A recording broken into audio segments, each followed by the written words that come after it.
아멘. 반갑습니다. 주 예수님, 오늘은 13장 할 차례입니다. 한 주 진도가 잘 나가는 것 같네요. 13장 1절 2절을 함께 읽어볼까요? 아브라함은 자기의 아내와 자기의 모든 소유와 자기와 함께한 롯과 더불어 이집트에서 나와 네겝으로 올라갔다. 아브라함에게는 가축과 은과 금이 매우 많았다. 자, 보십시오. 올라갔다. 이 말을 제가 좀 설명을 드리겠습니다. 지도를 제가 미리 그려놨습니다. 시간을 아끼기 위해서. 여기가 지중해죠. 지중해 있습니다. 그죠? 넓은 광대한 지중해가 있고 우측 모퉁이에 가나안 땅이 있죠. 아주 지도로 보면 작은 땅입니다. 그리고 요단강이 흐릅니다. 요단강 위에 동그라미는 갈릴리 호수. 호수인데 이게 살 커요. 그래서 갈릴리 바다라 그러죠. 요거는 사해바다. 사해바다에서 나가는 데가 없죠. 그래서 이게 들어오기만 들어오고 나가지 않으면 죽은 바다가 되는 거예요. 그래서 어쨌건 요단강이 있습니다. 지중해와 요단강 사이에 가나안 땅이 있는데 요 땅을 요렇게 잘라가지고 어떻게 잘라요? 요렇게 잘랐죠. 말씀을 잘 요렇게 잘라가지고 요렇게 쳐다보면 어떻게 쳐다봐요?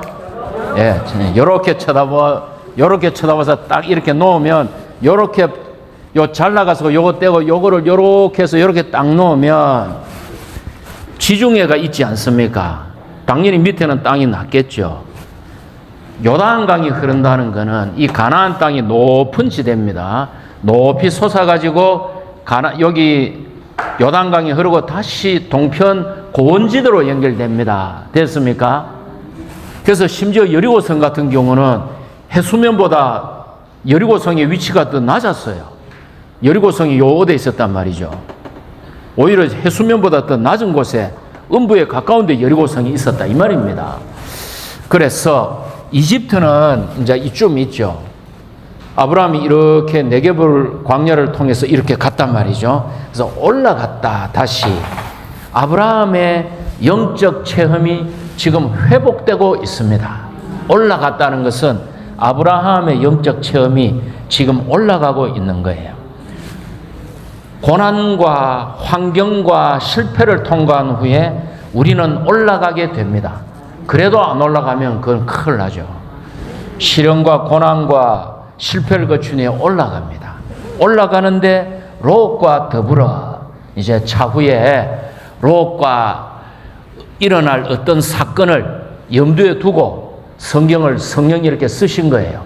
롯과 더불어. 당연히 뭐 내려갈 때 같이 내려갔겠죠. 헤어지지 않았으니까 구태여 롯과 더불어 올라갔다.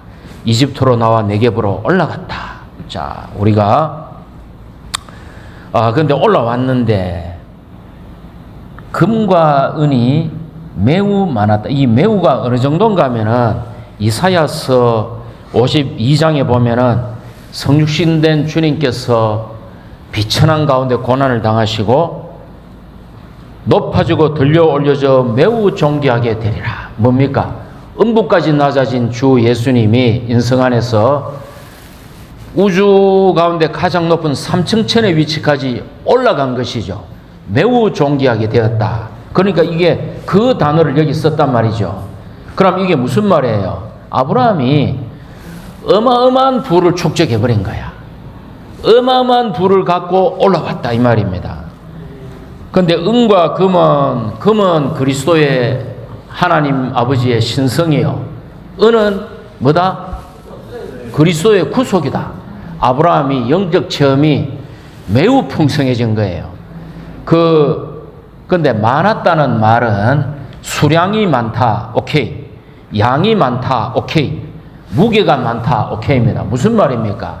아브라함의 영적 체험이 모든 방면에 있어서 매우 풍성해지고 다양해지고 높아지고 깊어졌다는 말입니다. 한번 생각해 보십시오. 여수아서 보면 여수아가 뭐라 그럽니까? 아브라함의 조상 아버지 데라가 갈대아 우르에서 우상을 섬겼다 그래요. 대대로.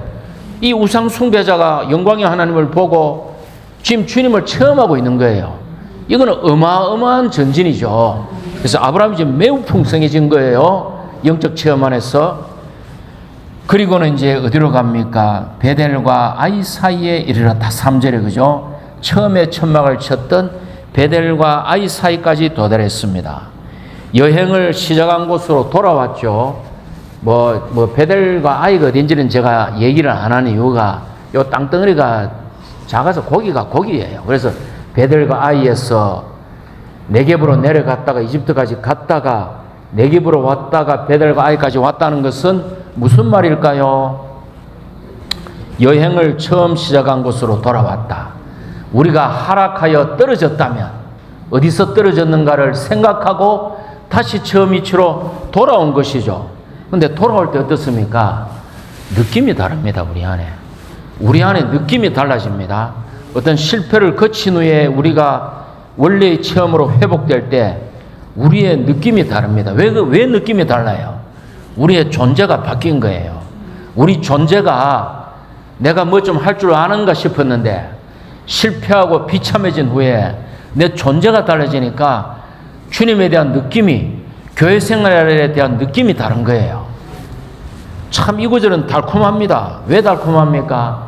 아브라함이 실패를 했기 때문에. 아브라함이 실패를 하고 우리가 다 실패 가운데 있기 때문에 달콤한 거죠. 그래서 우리가 영적 노정에 빗나갈 때가 많습니다. 저도 숱하게 네겝으로 내려갔고 말을 안 해서 그렇지 숱하게 이집트도 갔을 거 아니에요. 예? 저 어떤 자매님이 옛날에 내를 보면 여기 앉아 계신 모 자매님이 누구라고 얘기는 안 하겠지만 저 광인제는 참 말은 다 맞는 말 같은데 이상하게 정이 안 가고 만나면 피하고 싶고 꼭 누구라고 내가 얘기를 안 하겠어. 여기 있어요. 내한테 그 얘기를 하더라고. 내 실패하는 모습을 못 봐서 그래요. 우리 자매가 저에게 긍휼을 베풀어 가지고 저를 덮어줘서 그런 것이지. 실패하는 모습만 봤다 하면 자도 별거 아니구나 싶어가 좀 달콤해졌을 거예요. 우리가 실패를 조장한다는 말은 아닙니다. 우리가 실패할 수밖에 없어요. 어떤 면에서는 그죠? 자, 그래서 우리가 빗나가는 길은 참 많다. 그러나 돌아오는 길은 하나밖에 없다. 지름길도 없다. 돌아오는 그 하나의 길이 뭐다? 생명의 길만 있다. 오로지 주님과 다시 돌이키고 연합된 영을 살 때 그 생명의 길 외에는 아무것도 없다. 편법을 쓰지 마라. 분명히 말씀드릴 수가 있습니다. 5절 7절로 가보니까 이제 축복이 문제를 일으키는 겁니다. 아브라함도 재산이 많고 롯도 재산이 많으니까 그 땅이 그들을 다 수용할 수가 없으니까 두 사람의 목자 사이에 다툼이 일어나요. 7절에. 그럼 결국은 누구가 마음이 상하게 됐어요. 마지막에는 목자들끼리 싸우기 시작하면 아브라함과 롯이 마음이 상하게 돼 있어요. 그래서 여기 이제 첫 번째 축복으로부터 두 번째 시련이 온 거예요. 자, 이집트에서 실패 가운데 공과를 배우고 많은 재물을 얻고 체험이 풍성해졌는데 그 축복으로부터 어려움이 생기기 시작합니다. 그러므로 사랑하는 형제 자매님들, 우리가 주님 안에 축복 안에 있을 때 우리가 교만할까 조심해야 됩니다. 우리가 주님께 영광을 돌리고 우리가 아무것도 아님을 자백하고 주님만 이다임을 고백해야 됩니다. 우리에게 시련이 있을 때 마음을 낮추고 주님께 돌이켜야 됩니다. 겸손해져서 주님께 죄를 자백할 때 주님은 또 회복시켜 주십니다. 그죠? 환경적인 것뿐만 아니라 환경은 지나가지만 내 안에 그리스도가 사금처럼 싹 고난의 물이 빠질 때 내 안에 사금이 있다 이 말입니다. 이것이 교회를 건축하는 것이죠. 우리는 축복이 있을 때 주님께 영광을 돌리고 교만하지 않을까 조심하기 원합니다. 시련이 올 때 마음을 낮추고 돌이키고 교통을 나누기 원합니다. 이거는 제가 항상 하는 말입니다. 왜요? 저도 훈련받고 있기 때문에. 그래서 두 번째 시련의 방면을 왔을 때에 첫 번째 시련을 통과하며 배운 공과에 대한 이거를 뭐라 그러는가 하면 좀 유식한 말로 형성평가라 그래요. 이 교육 용어인데 형성평가가 뭐냐? 1시간 아들한테 수업하고 나서 학생들이 오늘 배운 거를 잘 배웠는지 선생님이 5분 동안 퀴즈를 내든지 시험을 칩니다. 그거를 형성평가라 그래요. 그걸로 내신에 반영하기도 하고. 이제 아브라함이 배운 것 같아. 뭐를 분명히 배웠어. 근데 고난이 오죠. 너가 정말 바로 배웠느냐. 이제 주님이 형성평가를 치는 거예요. 예. 그래서 이제 정말 아브라함이 잘 배웠나 봅시다. 요 브리스에 대해서 좀 설명할게요. 7절에 그때 그 땅에는 가나안 사람들과 브리스 사람들이 거주하고 있었다라고 왜 구분했을까? 이런 거를 형제자매들이 알게 되면 성경을 읽으면 이해의 폭이 넓어지면 누림이 달라집니다. 누림이 달라지면 체험에서 전진하죠. 왜 가나안 사람과 브리스 사람이라고 했을까요? 후일의 신명기에서 모세가 이제 가나안 땅을 얻기 전에 가나안 7 족속을 언급합니다. 그게 여기저기 달라요. 뭐 6 족속 언급했다가 다르기 때문에 신명기 7장 1절에 이제 모세가 이스라엘이 요단강을 건너서 가나안 땅에 들어가기 전에 언급한 이 말을 군사 작전으로 치면 이제 모세는 못 들어가지만 이걸 기준으로 삼았습니다. 7 족속이 누군가 하면은 저는 이걸 안 보고도 좀 외웁니다. 외워야 되겠더라고. 맨날 헷갈려서 헷 족속, 기르가스 족속, 아모리 족속, 가나안 족속, 브리스 족속, 히위 족속, 여부스 족속이죠. 가나안 7 족속이란 말입니다. 그런데 브리스 족속을 제외하면 나머지 족속들은 다 가나안의 자손들이에요. 브리스 족속만 제외하면 나머지는 다 함의 아들 중에 한 명인 가나안의 후손들이에요. 그게 다 이 족속들입니다. 그래서 가나안도 있고 그 자녀들은 헷 족속이 다 있는 거예요. 근데 브리스 족속은 가나안 족속이 아닙니다. 어디서 왔는지 잘 모르겠어요. 우리의 대적들을 우리가 영적으로 다 알 수 있습니까? 아는 것도 잘 모르는 것도 있어요. 우리가 영에 속한 사람을 제가 참 젊었을 때 이거를 여러 번 읽고 체험하면서 제가 어떤 어려움을 통과한 적이 있습니다. 근데 영에 속한 사람을 100번을 달달달달 읽어도 모르는 게 있단 말이에요. 아직까지 우리가. 무슨 말씀인지 아시겠죠? 그래서 브리스 족속은 이게 어디서 왔는지 잘 모르겠어요. 어쨌건 가나안 7 족속인데 그 창세기 계보에 나오지 않습니다. 예, 넘어갑시다. 9절. 자, 위기가 왔습니다. 아브라함이 뭐라 그럽니까? 우리가 형제 사이인데 권력인데 다투면 되겠느냐? 9절을 함께 읽겠습니다. 내 앞에 온 땅이 있지 않느냐? 그러니 내가 나와 떨어져 지내는 것이 좋겠다. 내가 왼쪽으로 가면 나는 오른쪽으로 가고 내가 오른쪽으로 가면 나는 왼쪽으로 가겠다. 너가 좌하면 나는 우하고 너가 우하면 나는 좌하리라. 이래 돼 있죠. 자, 첫째 이 아브라함이 성숙했습니다. 형제에게 그가 양보를 했습니다. 그가 어떻게 롯에게 양보할 수 있었을까요? 그가 인간성이 좋았어. 그러니까 나이가 많으니까 참 아버지 같은 마음으로 다 맞는 말일 수 있지만 인간적인 거는 우리가 별로 그것이 그 안에 주님이 없다면 가치가 없는 거 아시잖아요. 왜 아브라함이 양보할 수 있었느냐?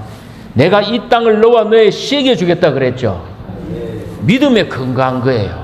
이 땅은 어차피 하나님이 나에게 주기로 한 믿음의 땅이기 때문에 나의 씨에게 주기로 약속했기 때문에 아브라함이 믿음에 근거해서 양보한 거예요. 아시겠죠? 믿음에 근거해서 양보한 것입니다. 믿음의 제한으로 믿음이 있기 때문에 자신의 권리를 포기한 것이죠. 그렇게 되면 자, 왜 땅이 중요할까요? 왜 땅이 중요할까요? 좋은 풀이 있는 땅을 누가 차지하느냐에 따라서 수많은 가축들이 내 재산이 좌우가 되는 거예요. 이 땅은 목숨과도 같은 거예요. 이 땅을 아브라함이 이 말은 뭡니까? 자기의 부를 포기한 것과 같아요. 자, 아브라함이 나중에 그 전쟁을 하고 그 소돔 왕에게 재물을 취하나요? 안 취하나요? 안 취하죠. 함께 간 사람들의 먹을 것과 그거는 제하고, 즉 인건비는 제하고 내가 아브라함으로 하여금 왕으로 인해서 치부했다 소리를 듣고 싶지 않다. 나의 축복은 여호와 하나님이다. 그래서 내가 받지 않겠다. 아브라함이 공과를 배웠단 말입니다. 수많은 은금을 얻었지만 그것이 이집트에서 얻은 것이 주님의 주권과 보호하심이라는 것을 배운 거예요. 그러니까 이제 여기서 아브라함은 재물을 대하는 태도가 통과된 사람인 거예요. 전리품도 받지 않았다. 그죠? 자, 이제 10절로 갑니다. 10절. 함께 읽죠. 롯이 눈을 들어 요단강 유역의 온 평원을 바라보니 소알에 이르기까지 어느 곳이나 물이 넉넉하여 마치 여호와의 동산과 같고 이집트 땅과 같았다. 제가 자꾸 읽으라 하는 게 자꾸 귀찮게 하려 하는 게 아니고, 입을 열면 뭐가 열린다? 마음이 열린다. 마음이 열리면 뭐가 해방된다? 영이 해방된다. 잘 아시네. 교회 생활의 ABC. 앞으로 가, 뒤로 돌아가, 좌영 앞으로 가, 발 바꾸어 가. 군대 가면 제시훈련 하잖아요. 기초다 이 말이에요. 기초를. 예, 입을 열어서 함께 항상 읽기 원합니다. 자, 그래서 롯이 눈을 들어 바라보니, 야, 이제 좋은 기회가 온 거야. 근데 이 문제가 있어. 롯의 눈에 그 땅이 요단 유역의 온 평원이 여호와의 동산과 같고 이집트 땅과 같았죠. 아, 이게 이제 문제인 거야. 롯에게 분별력이 없어. 여호와의 동산과 하나님의 동산인가 여호와의 동산입니까? 여호와의. 10절에 예. 여호와의 동산, 즉 에덴 동산이죠. 에덴과 이집트가 이 롯의 눈에 함께 보일 정도로 영적 분별력이 사라져 버린 것이에요. 이미 어두워지고 분별이 없는 거예요. 롯 안에는. 그러니까 롯의 판단 기준은 철저히 뭡니까? 이게 여호와의 동산과 이집트 땅과 같은데 물이 넉넉하니 풀이 가득하니 롯의 판단 기준은 이익을 판단 기준으로 했죠. 그 결과는 뭡니까? 나중에 소돔과 고모라 어떻게 돼요? 예, 그 전에 그돌라오멜 왕에게 포로로 잡히고 소돔과 고모라에 있어서는 하나님의 심판으로 재산을 다 잃어버리고 아내는 소금 기둥이 되고, 맞습니까? 그러나 아브라함은 어떻게 됩니까? 이집트로 내려갔지만 비록 아내를 팔았지만 하나님의 주권과 돌보심으로 아내도 지켰고 재산이 더 많아졌고 롯과 이집트에서 무사히 올라왔죠. 왜 그렇습니까? 그러면 이게 왜 그래요? 아브라함이 실패했단 말이죠. 아브라함이 아내까지 팔았단 말이죠. 근데 왜 아브라함은 축복을 받았고 롯은 나중에 이렇게 실패를 하나요? 이거 우리 한번 생각해 봐야 되거든요. 왜 그런가 하면은 약해서 실패하는 거하고 탐욕으로 실패하는 것은 다릅니다. 여기서 곽영재가 저녁에 길을 떡 가는데 앞에 문신 새기고 몸무게가 한 100kg 되는 청년이 한 5명 있다 내보고 어이 꼬맹이 아저씨 이리 와봐. 10,000원 줘 하면 제가 어떻게 해야 됩니까? 제가 싸워야 됩니까? 얼른 지갑 꺼내가 10,000원 딱 주면서 뭐라 해야 됩니까? 저 1,000원짜리도 2장 있는데 이것도 드릴까요? 내가 이래야 된단 말이야. 응? 그걸 내가 이 사람들이 했다가는 어떻게 돼? 안 된단 말이지. 우리가 약해서 약간 이렇게 뭐라 그럴까? 좀 이렇게 그럴 수는 있단 말이죠. 그러나 탐욕으로 실패하면 어떻게 돼요? 이거는 안 된다는 거죠. 그러니까 아브라함은 약함으로 실패했는데 롯은 탐욕으로 실패한 거죠. 이거 다릅니다, 이거. 예. 그래서 동기가 다르면 같은 일이라도 다른 열매를 맺게 된다는 것입니다. 자, 그래서 이제 롯은 여기서 결정을 했습니다. 결정을 했죠.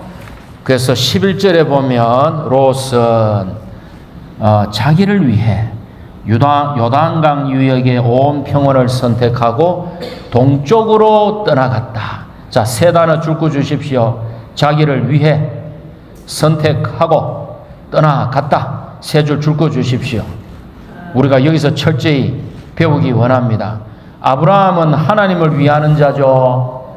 증거는 창세기 12장 7, 8절 함께 한번 볼까요? 창세기 12장 7, 8절.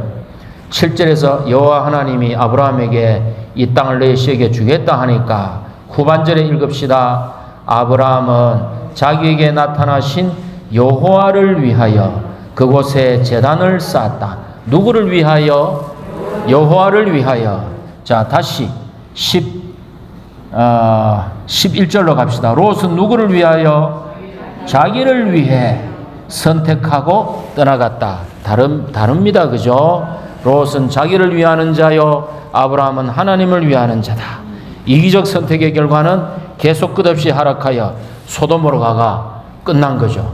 아내를 잃어버리고 사위될 사람들도 잃어버리고 모든 재산도 잃어버리고 두 딸도 잃어버리고 이렇게 되는 것입니다.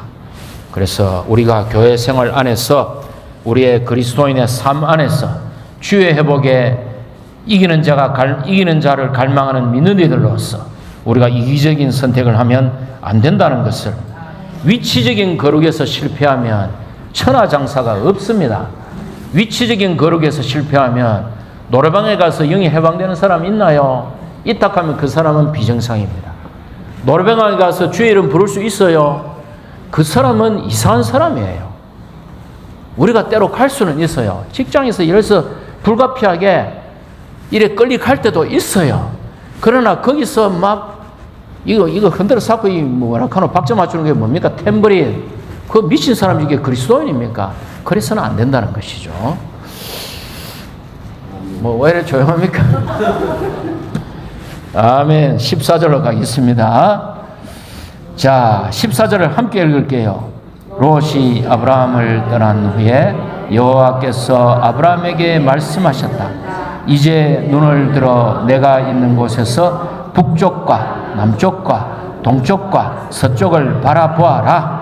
15절. 내가 보는 이 모든 땅을 내가 너와 너의 씨에게 영원히 주겠다. 16절. 내가 너의 씨를 땅의 티끌처럼 많아지게 할 것이니 사람이 땅의 티끌을 셀 수 있다면 내 씨도 셀 수 있을 것이다.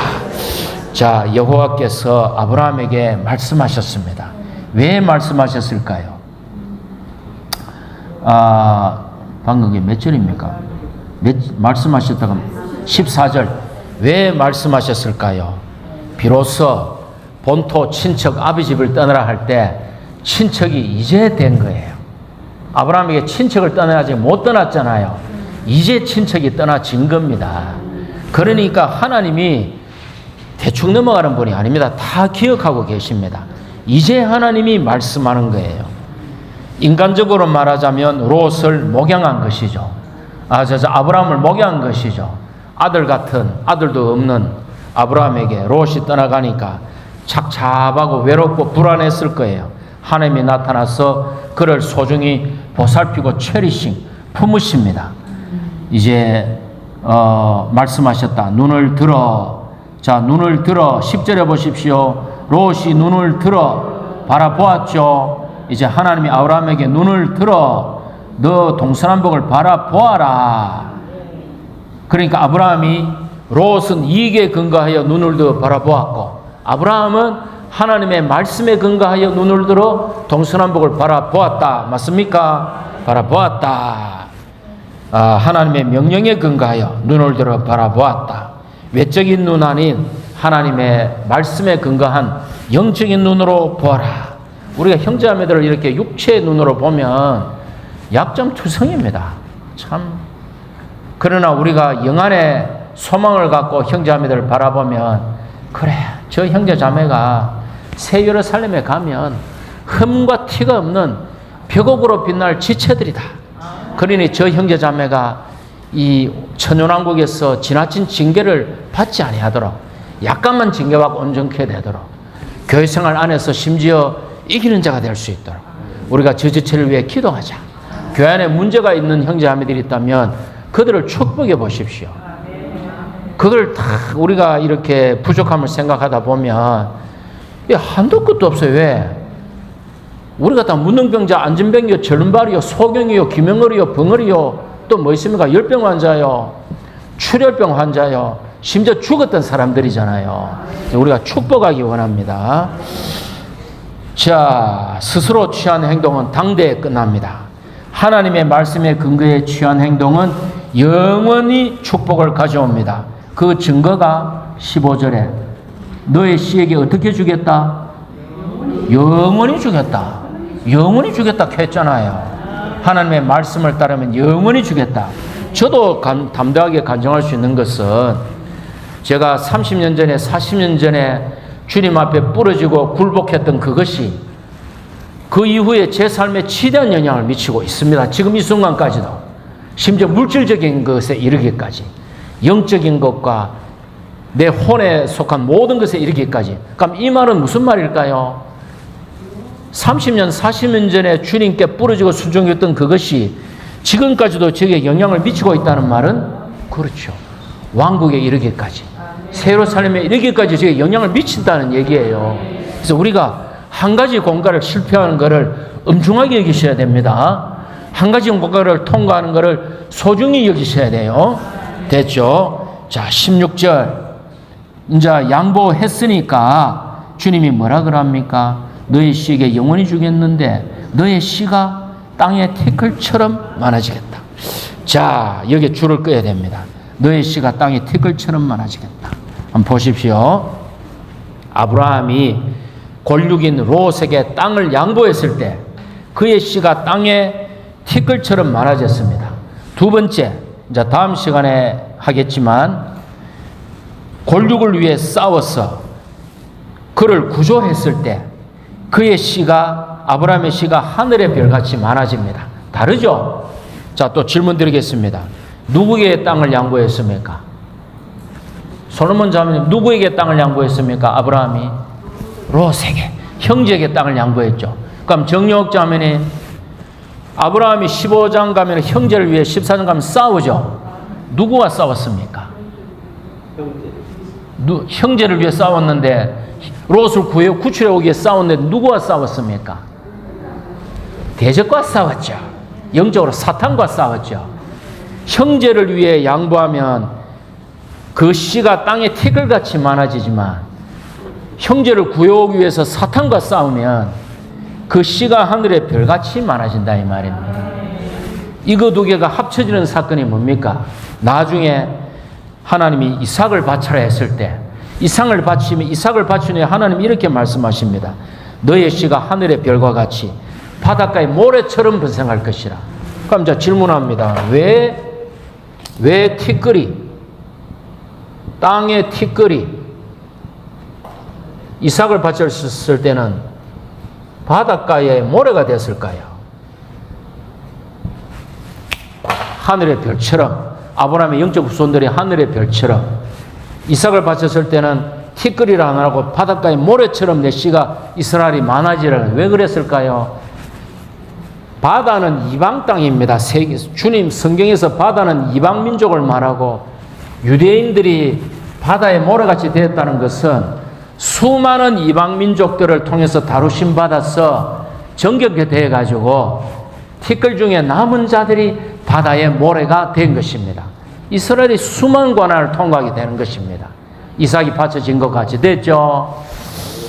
아멘. 그래서 결국은 이 두 부류가 하늘의 별과 같고 바닷가의 모래와 같은 두 부류가 나중에 새 예루살렘이 되겠죠.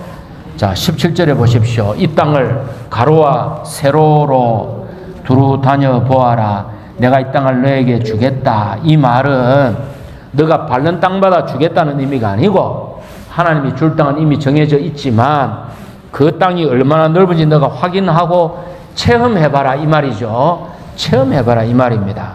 18절, 요 이제 끝이네요. 18절. 아브라함은 이게 영어로 되면 이렇게 되어 있습니다. 회복력 영어에 의하면 그리고 아브라함은 천막을 옮겼다. 그리고 아브라함은 갔다. 그리고 아브라함은 그 헤브론에 갔겠죠. 거기서 거주했다. 이렇게 되어 있습니다. 이게 무슨 말인가 하면은 아브라함이 헤브론으로 바로 간 것이 아니고 동서로 다녀보라 했으니까 가로세로로 두루두루 다녀보다가 헤브론에 도착한 것이죠. 헤브론에 도착했습니다. 그래서 아브라함이 말씀에 순종하여 두루 돌아본 후에 헤브론에 도착했는데, 이제 헤브론 이거 너무 중요합니다. 한번 이제 여기서 자 일단 18절을 읽어보고 할게요. 아브라함은 천막을 옮겨 헤브론에 있는 마므레의 상수리나무 근처에 가서 거주하며 그곳에서 여호와를 위하여 제단을 쌓았다. 자 18절에 보시면 마므레라는 헤브론은 교통이란 뜻입니다. 교통. 헤브론은 교통이란 뜻입니다. 그러면 마므레는요, 힘, 강함이란 뜻이에요. 힘, 강함. 그런데 마므레는 사람 이름이에요.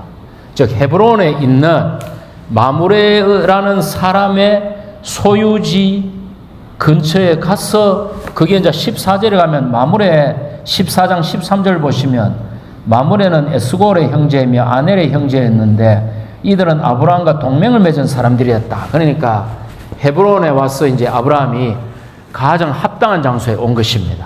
여기서 아브라함은 나중에 헤브론에서 뭐라 하는가 하면은 아브라함, 이삭, 야곱이 다 헤브론에 살게 돼요. 헤브론에서 사라가 주님 품에 갑니다. 헤브론에서 아브라함도 죽어 매장됩니다. 갈렙이 나중에 헤브론을 유업으로 받습니다. 나중에 헤브론에 도피성이 세워집니다. 다윗이 헤브론에서 유대의 왕을 7년 반 하고 온 이스라엘의 왕이 됩니다. 그래서 이 헤브론은 이제 아브라함이 온 일생을 교통 가운데 강화되며 살았다는 의미예요. 자, 그럼 복습을 할게요. 아브라함이 이제 가나안 땅으로 와서 세겜의 모래에 왔죠. 그죠? 세겜의 모래는 그러면 어떤 땅입니까? 세겜은 강함, 어깨란 뜻이죠. 어깨. 모래는 교사, 지시하는 자란 말, 가르치는 자. 이거 무슨 말일까요? 모래는 교사, 지시하는 자. 세겜은 강함, 어깨. 여호와 하나님이 나타나니까 여호와 하나님께 제단을 쌓았죠. 하나님에 대한 인식의 근거에서 제단을 쌓은 거예요. 그가 하나님에 대한 인식의 근거에서 강화된 거예요.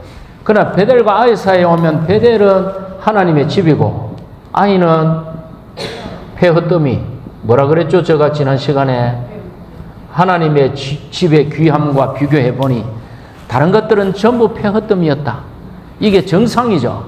주님의 귀함과 교회 생활의 귀함과 비교해 보면 다른 것은 다 폐허뜸이에요. 그죠? 그래서 베델과 아이 사이에 아브라함이 그 가치를 비교해보고 베델에서 제단을 쌓았어요. 네겝으로 이집트로 내려갔습니다. 여기서 아브라함은 뭐를 했나요? 실패를 통해서 하나님의 주권과 돌보심을 체험했고 내 자신이 폭로됐죠. 거기서 풍성해진 거예요, 아브라함이. 그리고는 다시 체험을 회복할 때 느낌이 다르죠. 이제 헤브론에 왔을 때에 교통 가운데서 그는 계속 강화되며 온 일생을 그가 교통 가운데 살게 됩니다. 심지어 여기서 또 어떤 일이 일어날까요? 천사들을 접대하죠. 그 소돔의 멸망을 하나님이 말씀해 주시죠. 심지어 이 교통 안에서 아브라함은 하나님의 친구가 됩니다. 하나님의 친구가 되는 것이죠. 그래서 이 교통이 사실은 우리 그리스도인의 생활에 이번 주 오늘의 양식 8번의 그 동역자 형제님의 말씀을 들어보니까 교회 생활 안에 하나의 위대한 발명품이 있다. 교회 생활 안에 하나의 위대한 발명품이 있다. 예. 누가 말씀하셨습니까? 내려가서 밥 많이 드십시오. 교통. 교회 생활 안에 위대한 발명품인데 그것은 교통이다. 교통이 참 어렵습니다. 이 교통처럼 어려운 게 없어요. 그래서 아브라함은 이 교통 안에 거하면서 그가 성숙해지고 하나님의 경륜과 갈망을 이루고 됐다. 아멘. 여기까지 하겠습니다.